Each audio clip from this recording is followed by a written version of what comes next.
Mr Farage, you've distanced yourself from Tommy Robinson, but Elon Musk is amplifying him. Will you outright condemn their actions today? And also, what legal means do you think Elon Musk could possibly have in mind in saying that a democratically elected government should be overthrown? As far as Mr Musk's concerned, look, he's been chucking abuse at me now for 6 months, and you want me to return the favour, don't you? Because it's a great headline. I'm just not going to do that. I'm not going to abuse Musk or Tommy Robinson or anything.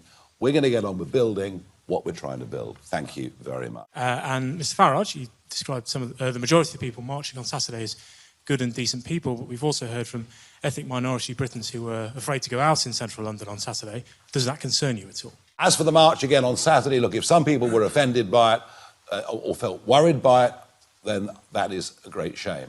Tell you what's even worse, the fact that over 50% of women don't feel safe walking the streets of London. Can you believe that in our capital city? Can you believe it? And by the way, that's not just at night time. It includes during daytime too. Look, I knew Charlie Kirk for virtually 10 years, knew him pretty well, campaigned around America with him, spoke at Turning Point conferences. I knew the guy very, very well, and obviously deeply upset by what happened. Some of the reaction to it was vile. Vile. But if you believe in free speech, you have to allow people to say distasteful things. But equally, if you believe in free speech, you believe there are limits to free speech. Nigel Farage has often been quick to distance himself from Tommy Robinson. In the past, he never hesitated to condemn Robinson whenever his name came up. But this week, something changed. Pressed by reporters to denounce Robinson, Farage refused. He didn't take the bait. Instead, he calmly said he would not abuse Robinson, Elon Musk, or anyone else, and moved on. At first glance, that may seem minor, but in politics, it's a significant shift. For years, public figures, especially on the right, have felt compelled to disavow Robinson at every opportunity. It became a ritual designed to appease the media. Farage breaking away from that script suggests the climate may be shifting. Sometimes silence speaks louder than words. Farage then pivoted to broader issues. He pointed out that over half of women in London feel unsafe walking the streets, even in the daytime, calling it a disgrace.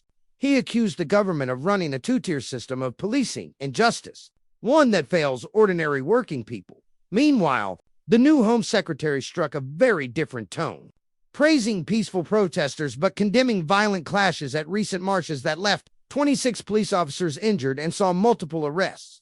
She stressed that Britain's flags, the St. George's Cross, and the Union Jack belong to everyone, regardless of race or heritage. But perhaps the biggest political shock came from Westminster. Former Conservative MP Danny Kruger announced he is joining Reform UK, though he admitted leaving friends and colleagues behind was difficult. Kruger said the Conservative Party can no longer deliver true conservatism. He called his move a bold gamble, but insisted it was the right decision. Together, Farage's restraint and Kruger's defection highlight a shifting landscape. Reform UK is positioning itself as the new home for disillusioned conservatives, and it may be gaining real momentum.